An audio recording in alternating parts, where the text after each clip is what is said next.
Hello YouTubers, this is Gold Standard 924 coming at you with a Wrestling Reimagining series for you guys today. So we're gonna tackle the August pay-per-view and our WCW 1998 rebooking as we book the annual August pay-per-view Road Wild. So basically, Road Wild was a pay-per-view that, unlike a lot of other WCW pay-per-views, which were held primarily in arenas, Road Wild, on the other hand, held their venue outdoors in a Sturgis, South Dakota, where they would hold their annual Sturgis motorcycle rally.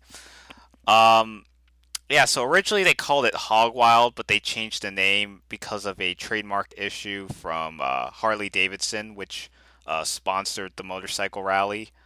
Um, yeah, so they changed it to Road Wild, which it was known for 1997, 98, and 99. But since we're booking the year 1998, that's basically where we're gonna do for Road Wild. Um, yeah, so I would like to change the name and the venue if I could, but because uh, if I were to be, if I was, I'm not sure if as a creative booker I would have that sort of control. But I'm still gonna keep the pay-per-view event and as well as the venue itself.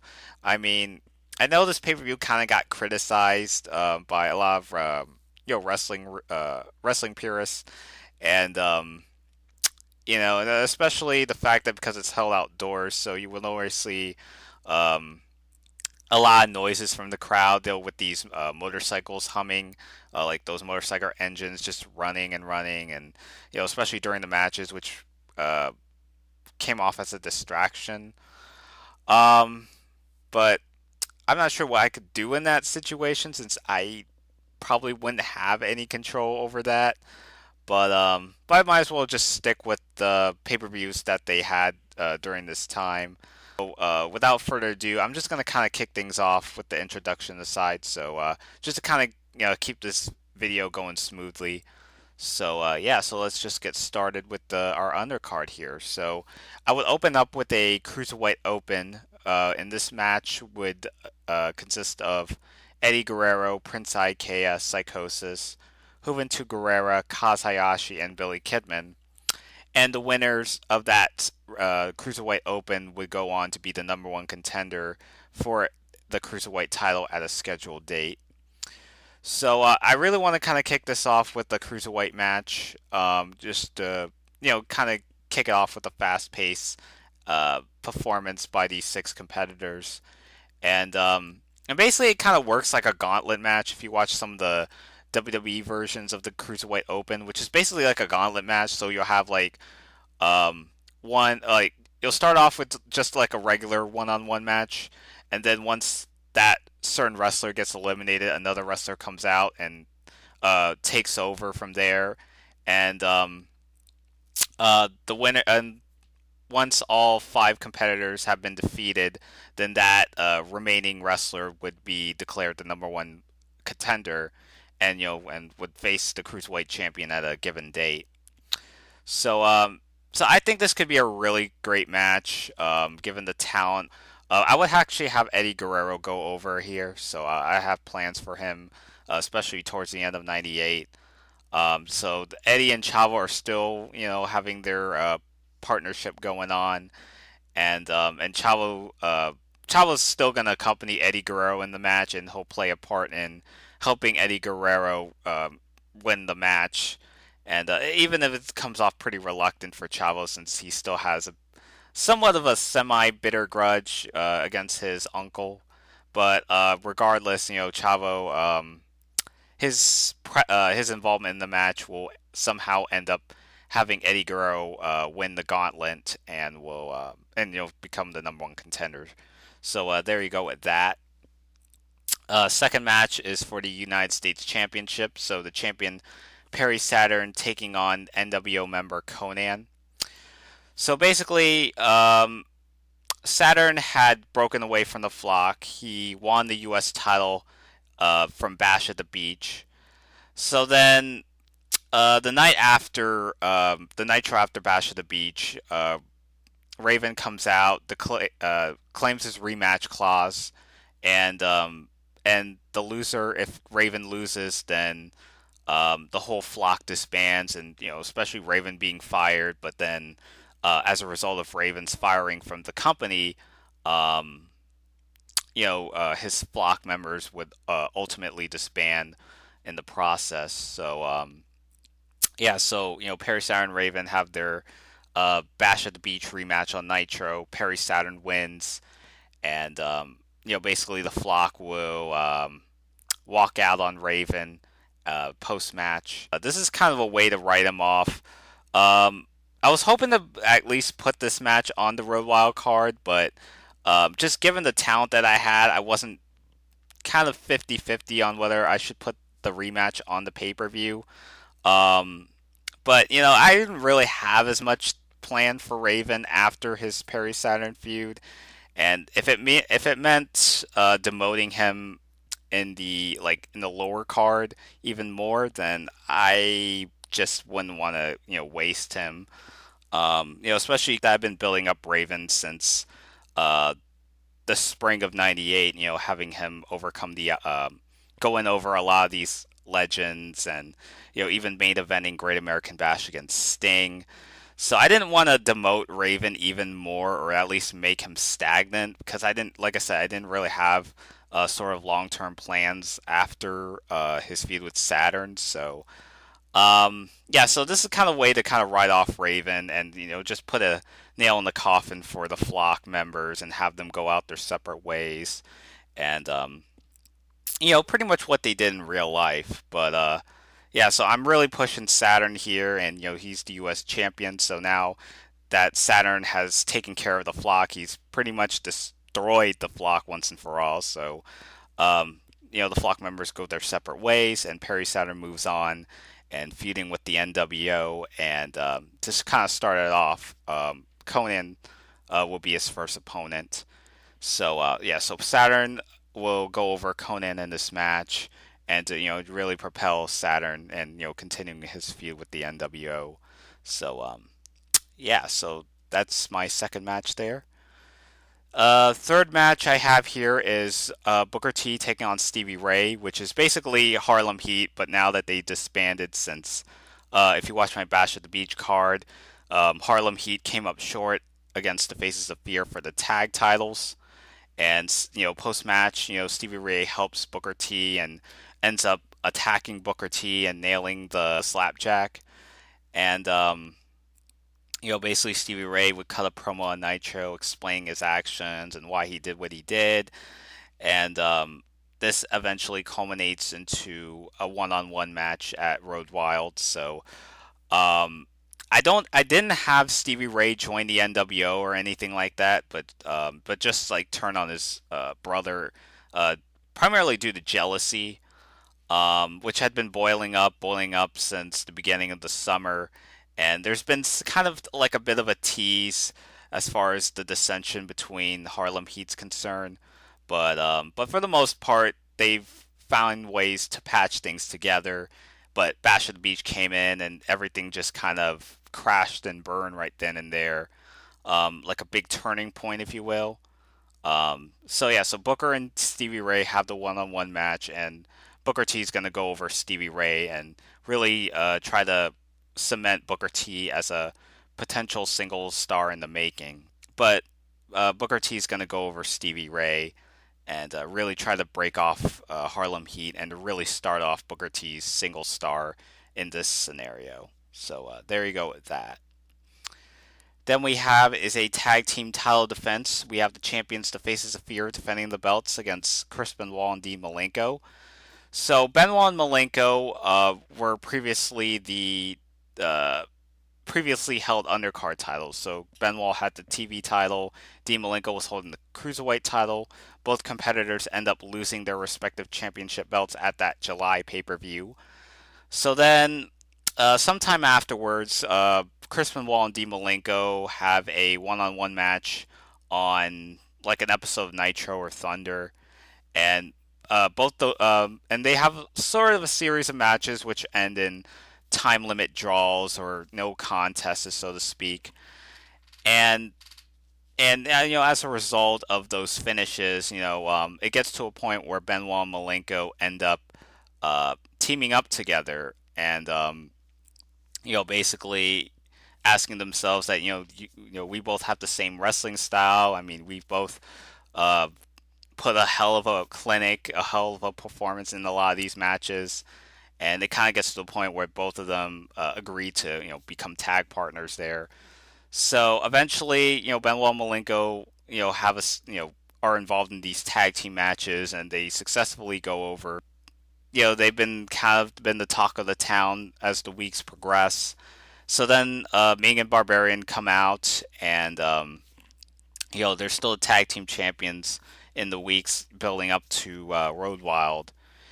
And you could even bring up some of the history that Chris Benoit had with the Faces of Fear, tracing back to the Dungeon of Doom days when, uh, you know, Jimmy Hart, who was managing Ming and Barbarian, were also in the Dungeon of Doom with Kevin Sullivan, which Benoit and him and Benoit had uh, a series of matches, a lot of bad blood between the two, a lot of animosity, and you even bring up the fact that Benoit retired Kevin Sullivan just a year ago, and Jimmy Hart, maybe because he could be the mouthpiece of the tag team, so he could just bring up all that stuff and how it's been kind of uh, like he can't forget the day that what happened with Kevin Sullivan. That ever since he left, we've been kind of been stagnant. We've been trying to make a name for ourselves, trying to redeem some of the relevance that we lost.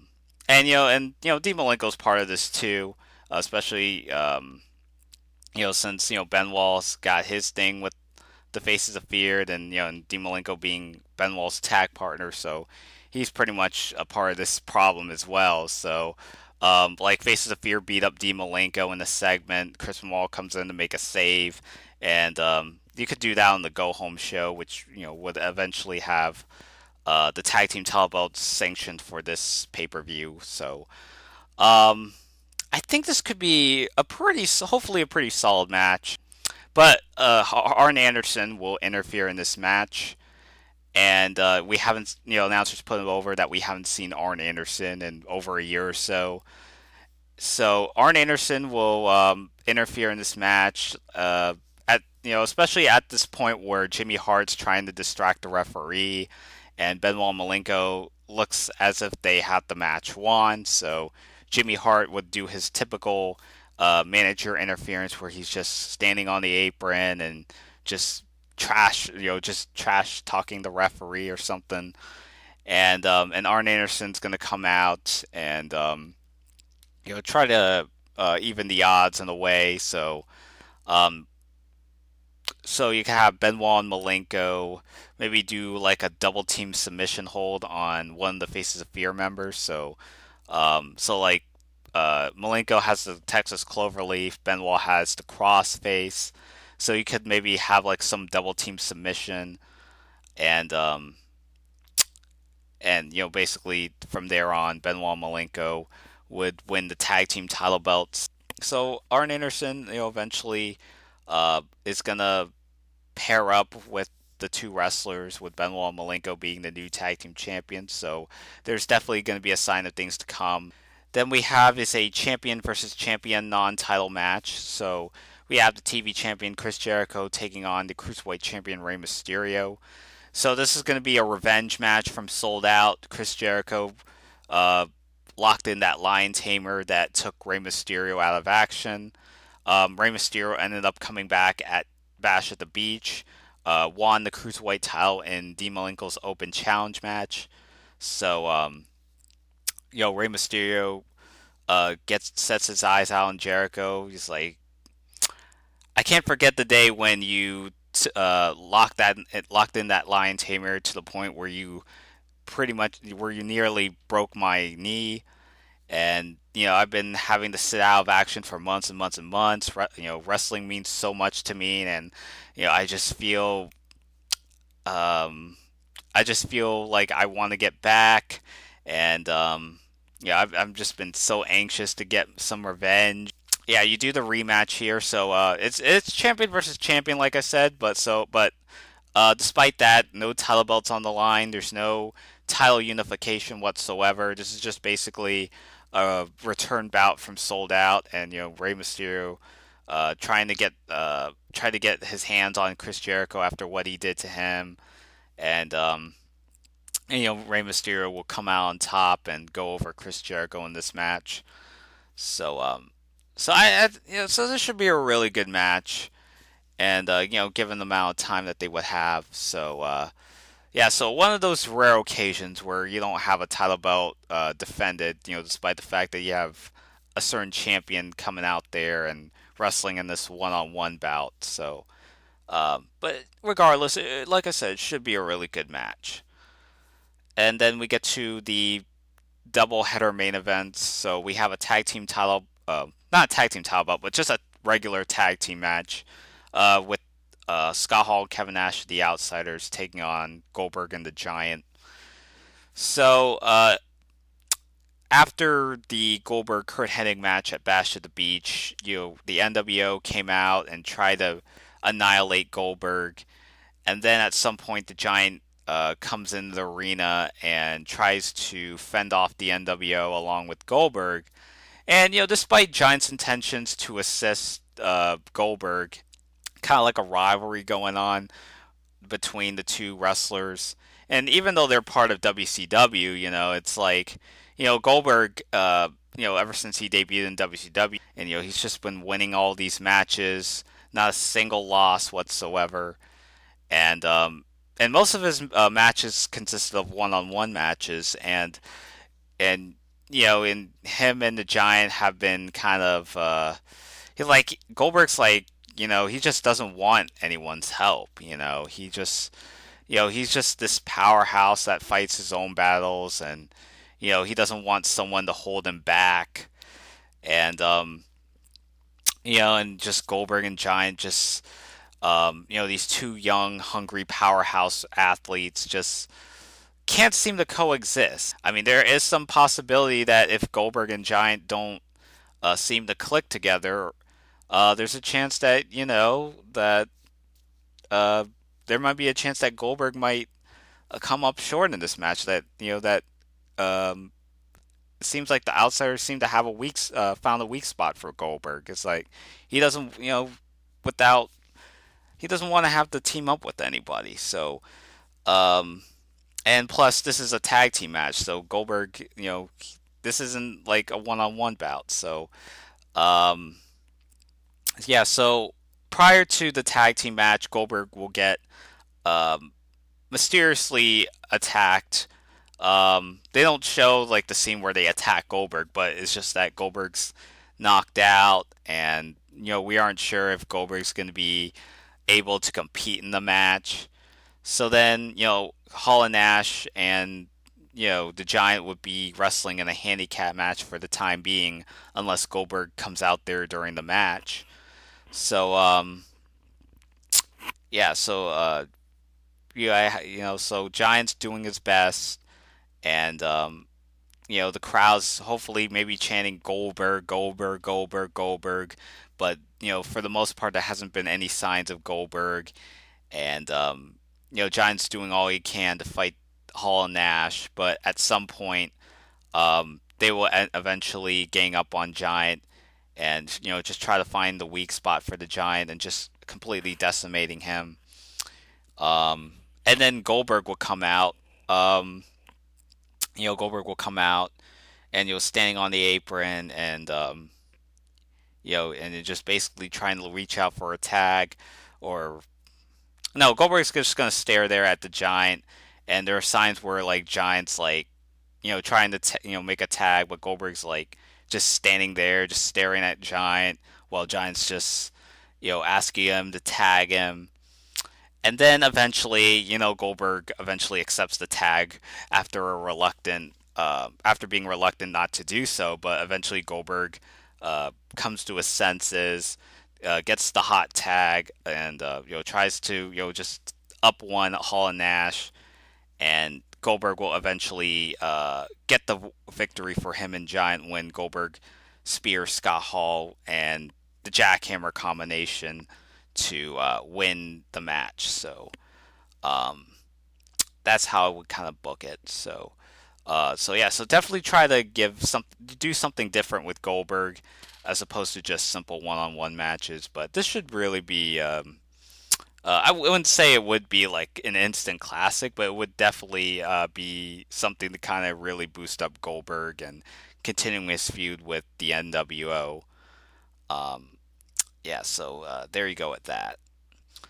And then our main event will consist a triangle match for the World Heavyweight title. So the champion Sting defending the belt against Bret Hart and Hulk Hogan. This has been something that's been building up 8 months in the making. Starrcade '97, the main event, Sting versus Hulk Hogan, the most anticipated match, and pretty much ended in a pretty controversial finish. Hulk Hogan went for that leg drop on Sting. The referee Nick Patrick at the time supposedly made a 3 count, but eventually Bret Hart interfered in that match. Um, and then Bret Hart, making himself the referee, ends up restarting the match, and Sting just decimating Hulk Hogan enough to eventually win the World Heavyweight title. So over the past year or so, Hulk Hogan has been uh, really willing to get his hands on Bret Hart. It's like if it wasn't for him, then I would be world champion by now. And he screwed me over. He screwed the NWO over. And Sting isn't deserving of the world title. Um, and it's just been kind of been boiling for months and months and months and months. And then Bret and Hogan had their match at Bash at the Beach, and Hulk Hogan failed to get his revenge. So Bret Hart ended up going over. Sting, he's been the fighting champion for a good chunk of 1998, going over the likes of Scott Hall, Kevin Nash, Macho Man, Bret Hart, DDP. So yeah, so he's gone over 5, 6 opponents uh, going into Road Wild. So Sting and Bret also have a few series of matches on Nitro, even despite the fact that they had one at Slamboree. But there will be some occasions where Sting and Bret have a couple matches on Nitro. Some of them being like a non-title world, non-world title defense. Excuse me. And a lot of those matches would end in a either a time limit draw or a typical outside interference by one of the NWO members, or just the entire NWO to be specific. But um, yeah, so eventually this would culminate into this three-way dance that JJ Dillon would sanction, and really try to utilize the star power going in this pay-per-view, and try to make something out of it. Um, they have the match, and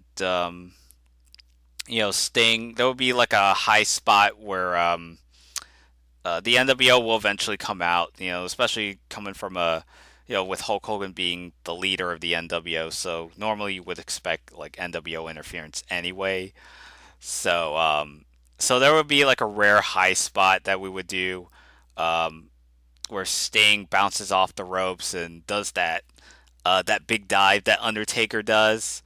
It'd be something along the veins of Ground Zero '97, where under if you saw like the match between Undertaker and Shawn Michaels, where it ended in a no contest. So like Undertaker like went for the that high jump, like that that high. I think it was like some kind of like a suicide dive, but he just leaps over the ropes and eventually like lands on top of like the whole WWF roster that was there at the time. So we're gonna do something very similar to that, where Sting just bounces off the ropes and does that big dive over the ropes and plowing pretty much a good chunk of the NWO that interferes. So Sting's kind of out cold. The NWO guys have been knocked down. Trying to sell that big splash, with the announcers making such a big deal. Yeah, that Sting did a high spot. Um, and then Brett and Hogan are like the only two guys in the ring. That is until the Disciple interferes the match. He yeah, he's gonna interfere the match. He's gonna try and nail uh, Bret Hart with the WCW title belt. Maybe he could go for his finisher, which was basically a Stone Cold Stunner, but they called it the Apocalypse. Um, but yeah, so either way, Disciple's going to interfere, and his involvement ends up allowing Hulk Hogan to gain the advantage. He nails the leg drop on Bret Hart, 1, 2, 3. So Hulk Hogan wins the World Heavyweight title after 8 months of 8 months of hell, basically. So I know this might seem like a very questionable decision to give the belt back to Hogan, despite the fact that we've seen Hogan hold that belt for like a year and a half, and then Sting was a conquering hero that was going to defeat the villain that was Hulk Hogan at the time. So, like in a very anticipated moment, um, but rest assured, Hulk Hogan's not going to hold that belt for very long. At least not to the extent of his 1996, early 1997 run with the WCW World Title. But I do have plans in mind. So there is one particular wrestler that I'm gonna try to be that top candidate that could potentially defeat Hulk Hogan and to really slay the dragon once and for all. So just rest assured, Hulk Hogan's not going to be on top for very long, and at the end of the day, the payoff's gonna be satisfying, hopefully. So yeah, so Hogan will walk out of World Wild as the World Heavyweight Champion, and that's how it pretty much closed the show. Leave down your comments in the comment section below. Just tell me what you all think about this card. And stay tuned as I will book the September pay per view Fall Brawl. So stick around for that. And until next time, this is Gold Standard Caesar 924 signing out.